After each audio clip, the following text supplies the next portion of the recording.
Gentlemen, Flashback FM got into some behind the scenes footage. Before we do that, Psalms 41 verses 17 11 said, "All that hate me whisper together against me. Against me do they devise my hurt. An evil disease, they say, cleaves fast unto him, and now he lies, and he will not rise any more.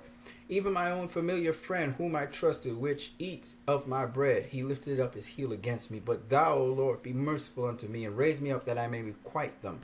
By this I know that you favor me, because my enemy does not triumph over me." What great words to go with today.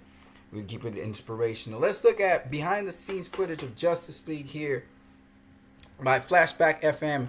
And you know what's kind of cool? It tells us where Zack Snyder's stuff is, because this is, again, original footage. This is not footage that was recently done. All right, let's get into it. So here are some scenes. Again, Zack Snyder and what was in the movie. Here we go. Remember that footage? Remember that scene? Zack Snyder scene. Man, I love when Batman does that with his cape. Look at that. Oh, beautiful. Do you remember this scene? Where Bruce Wayne is talking to Diana. That conversation they had inside of the hangar. There you go. Now, I don't know if this is the identical scene. I think it is. Yes, it is the identical scene. So there you go. That's Zack Snyder as well. This is from BVS, Ray Fisher. There you see it in the movie. This here is the scene from inside the movie again. Ray Fisher dialogue on his father was all Zack Snyder, mostly at least. This scene here where Bruce Wayne meets the Flash and all of that, that's all Zack Snyder again. You've seen the behind the scenes footage right there. The prison, Barry Allen and his father. Again, look at when you look at Barry Allen, the camera's on it, but you see the reflection of his father there. I'll deal with that in a minute. I think it's beautiful reflections. I think I talked about that last night. Here's Barry Allen when he was in the underground passage. See him speed off, and now he's pulling to a halt a bit inside of that passage that was in the movie. This we didn't get. This footage is where I believe the parademon has been knocked down. The other parademon is trying to get at Barry. Barry goes and pushes that parademon to the door. We didn't get that footage. We got this footage with Wonder Woman punching the terrorists.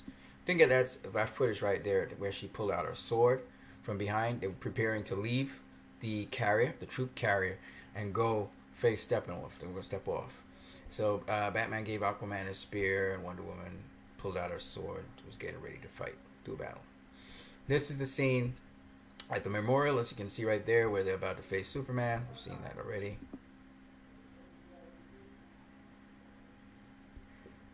Okay, that scene right there we did not see. That's Wonder Woman and Batman watching at some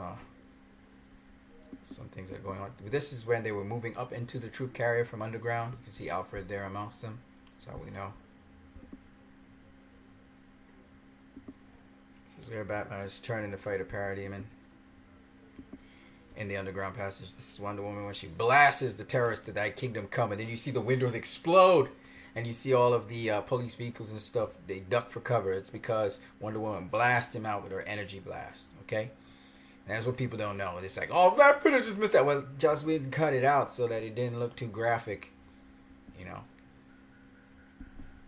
There they are again at the memorial. This is Aquaman slamming down his trident. But this time, we didn't see this footage. This is footage from inside of, this is with Wonder Woman, Aquaman, and Cyborg. This is when they were inside of, in Russia, they were inside of the nuclear silo. They changed this up. They changed up this scene so that Cyborg just went straight to the mother boxes via Flash. So this was a scene that was changed. It was really Wonder Woman, Aquaman, and Cyborg, and they were supposed to be assaulting Steppenwolf, fighting all three of them. So that changed up a little bit. Okay, here they are at the memorial again. This is when they were going onto the troop carrier. We didn't see them from the inside entering the troop carrier, but we saw them from the outside leaving Alfred and entering the troop carrier. So they chose that shot instead of this one. And you can see Jason Momoa's personality was what he was in the movie.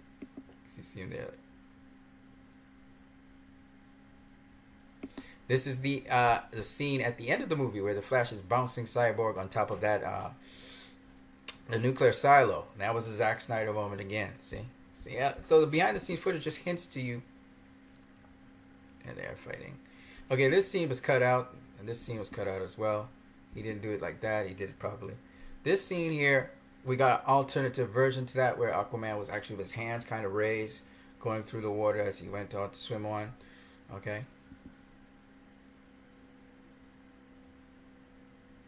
Saw that. Saw that. We saw that. Saw that. Saw that. That's what, people think is Josh Whedon did this moment here with Aquaman talking to the Flash about piranhas and stuff. It's Zack Snyder. I told you it was Zack Snyder. This is principal photography. Let's keep it moving. I don't know what that is. This is Jason Momoa training. That's Batman when he was dropping down on the Parademon. This is Batman inside of the from the troop carrier. He's dropping down here. So Wonder Woman. This is when she was fighting the Parademons. She would jump out and attack Steppenwolf.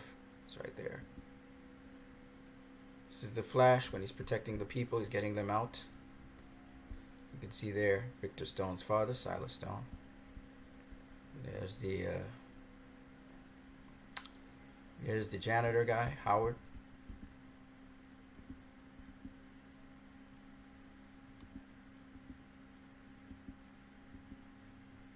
This is when he was dealing with Mira. You saw that Aquaman and Mira there. This is Wonder Woman hitting Zack Snyder with the headbutt. This is her when she slams the shield and blows a hole through the platform ground. Steppenwolf and everybody falls through it. This is when they were dealing with Commissioner Gordon. So again, she blasts the terrorists that thy kingdom come. I don't know what that's not in the scene. That's not a scene right there. That's just off scene. This is them coming out of the troop carrier. How's Aquaman fighting a Parademon? Probably in the sky. Just climbing around. This is when Batman gives Aquaman his spear. And that failed right there. It's supposed to have caught it. But this is a scene again we didn't get because we just didn't get it. This is the Flash running. Batman throwing the Batarang. The Flash watching it and saying, "You're the Batman." This scene here is interesting. This is the Flash. Oh, this is when they're on top of the platform which is broken. Okay. I have to go across it. This is them coming off of the troop carrier. We saw that scene where Batman's talking to Wonder Woman. It's Wonder Woman punching the guards. This we didn't see when they were in Star Labs. We went to find out where Victor Stone and they may have gone, and they went to Star Labs to see. Okay. That scene was cut out for some reason.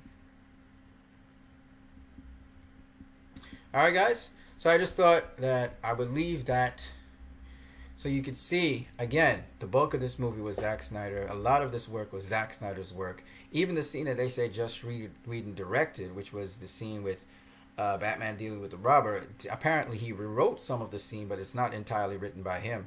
He just did parts of it. So, there you go. That's the evidence, is that you saw Batman leaping on the different pillars just a minute ago. And he leaped off the building top. That was all Zack Snyder. So, just for people to know, Zack Snyder did the bulk of this movie. Even the script was mostly done by Chris Terrio. There was some reshot stuff in there, but not for the most part, most of the scenes. Alright? I just keep on emphasizing this is Zack Snyder's movie. This is Zack Snyder's vision. It may not be the completed project that Zack Snyder and Junkie XL would have done. I agree with that. But as to his vision, this was Zack Snyder's vision. The story went almost exactly like how Zack Snyder's story would have been. There were one or two little changes to shorten up the story, but for the most part, it was Zack Snyder's story. And Joss Whedon was servant to that, and in case he wanted to veer off and make a lot of jokes, Warner Brothers kept him in check. So it was a great combination. Do I think certain things like the CGI could have been a little bit more refined? Absolutely, but they ran out of time, and they tried to correct it post debut. But this film still, to me, represents a coming together of not just directors, but also production houses and distributors and all of that stuff. So I'm looking forward, man, to the future for DC, the DC EU. But I want to say once and for all again, if you haven't seen Justice League, go out and see it.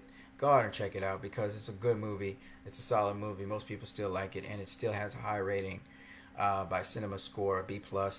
It's got a high rating by